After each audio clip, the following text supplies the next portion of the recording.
Assalamualaikum warahmatullahi wabarakatuh. Sahabat beriman, setelah sebagian besar kaum Nabi Nuh alaihissalam dimusnahkan dengan banjir bandang, Allah memberi anugerah kepada sebagian kaum yang beriman, dengan kehidupan lebih baik. Dan, kaum Ad merupakan salah satu kaum penerusnya. Kaum ini, hidup di Bukit Pasir Al-Ahqaf, perbatasan antara Oman dan Yaman. Beribu kenikmatan Allah limpahkan kepada mereka, baik berupa kemakmuran negeri, kecerdasan, maupun kehebatan fisik. Secara fisik, penduduk kaum Ad mempunyai perawakan yang tinggi, tegap, dan kuat, sehingga mampu mengerjakan berbagai aktivitas berat dengan mudah. Di sisi lain, meskipun daerah ini berada di daerah perbukitan berpasir, namun, kekayaan alam yang terkandung di dalamnya sangat melimpah. Hamparan pertanian, dan sungai-sungai menghiasi pemukiman mereka. Hal ini, tidak lepas dari kecerdasan yang Allah berikan kepada kaum Ad, sehingga, mampu menyulap bukit pasir yang tandus, menjadi daerah yang sangat subur, untuk ditumbuhi berbagai tanaman. Tidak hanya itu, berkat kecerdasan tersebut, mereka mampu mengatur perkotaan, dan membangun gedung-gedung dengan arsitek tinggi pada zaman itu. Bisa dikatakan, negeri kaum Ad paling makmur di antara kaum lainnya. Sayangnya, meskipun sudah diberi banyak kenikmatan, bukan rasa syukur yang ditunjukkan, namun, justru kesombongan dan keangkuhan yang mendiami sifat mereka. Kekejaman dan kekejian, juga mereka tunjukkan terhadap daerah yang berhasil mereka taklukkan tanpa belas kasihan. Mereka merasa sangat kuat, dan tidak terkalahkan oleh apapun. Kesombongan mereka pun mencapai puncaknya, saat mengatakan bahwa tidak ada siapapun yang mampu mengalahkan mereka di bumi ini. Berbagai dosa, maksiat, dan kerusakan bumi, mereka lakukan dengan mudahnya, dan tanpa merasa bersalah. Parahnya lagi, mereka justru menyembah 3 buah berhala, yang diberi nama Sat, Samudra, dan Hara. Mereka menganggap, bahwa ketiga berhala inilah yang memberi mereka kekuatan, kemakmuran, maupun keselamatan hidup. Kaum Ad, merupakan kaum penyembah berhala pertama, setelah kaum Nabi Nuh alaihissalam yang dimusnahkan Allah dengan banjir bandang.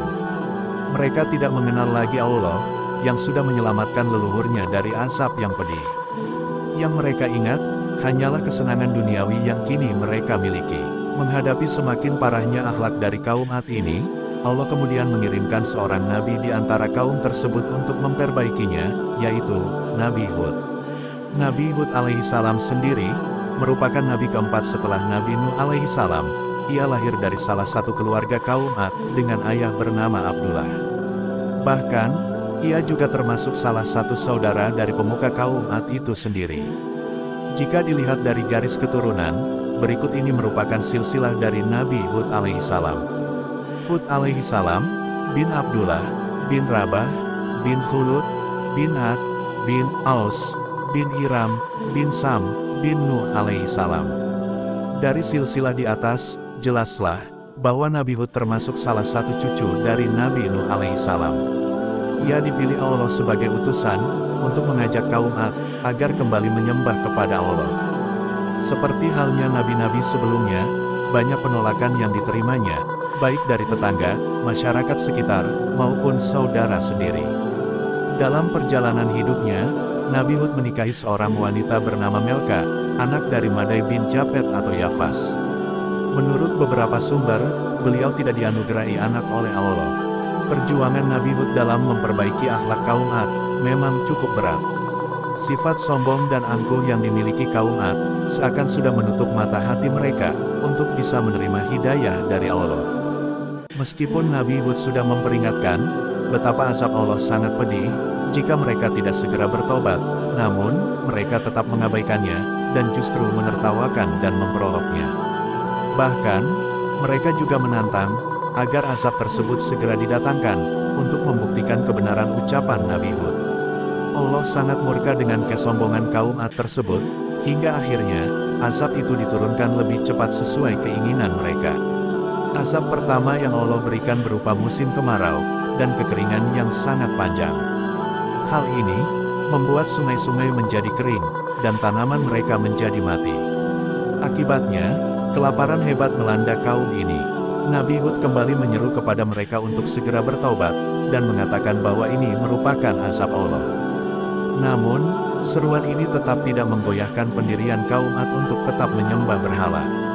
Mereka beranggapan bahwa hanya Tuhan merekalah yang mampu mengatasi kekeringan yang melanda negeri ini.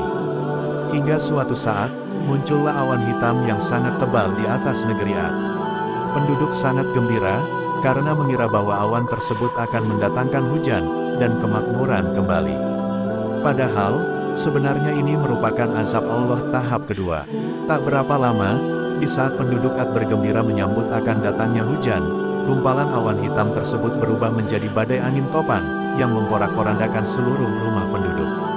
Manusia berlarian tak tentu, dan hewan-hewan berterbangan ke sana kemari. Tidak ada satupun makhluk yang bisa menolong mereka dari murka Allah ini. Sementara itu, Nabi Hud dan beberapa pengikutnya diselamatkan dari bencana ini. Menurut cerita, badai angin topan ini terjadi selama 8 hari berturut-turut. Setelah badai angin topan berhenti, suasana di Ahqaf menjadi sunyi senyap. Semua kaum Ad terbumi hanguskan tanpa sisa, kecuali Nabi Hud dan sahabat-sahabatnya yang beriman. Mereka kemudian pindah ke Hadramaut, sekitar 80 km dari kota Tarim, dan hidup menetap di sana, hingga Nabi Hud meninggal dengan usia 130 tahun. Ia juga dimakamkan di daerah tersebut, yang sampai sekarang masih sering disiarahi oleh seluruh umat muslim di dunia. Selamatnya Nabi Hud dari bencana angin topan tersebut, merupakan salah satu mukjizat yang diberikan Allah kepada Nabi Hud. Tidak hanya itu, mukjizat lain yang dimiliki Nabi Hud berdasarkan cerita di atas, adalah, ia lahir di negeri yang sangat makmur, dan diwafatkan dalam usia sangat panjang, yaitu 130 tahun. Sebagai seorang muslim, sudah seharusnya kita meneladani sifat beliau yang pantang menyerah, meskipun beribu cemoohan diterimanya saat berdakwah. Kita juga bisa mengambil hikmah dari cerita ini, bahwa kesombongan dan keangkuhan, hanya akan mendatangkan azab Allah lebih cepat. Wallahu alam bisawab. Terima kasih sudah menonton. Jangan lupa like, comment, subscribe, dan nyalakan tombol notifikasinya agar tidak ketinggalan video-video menarik lainnya. Wassalamualaikum warahmatullahi wabarakatuh.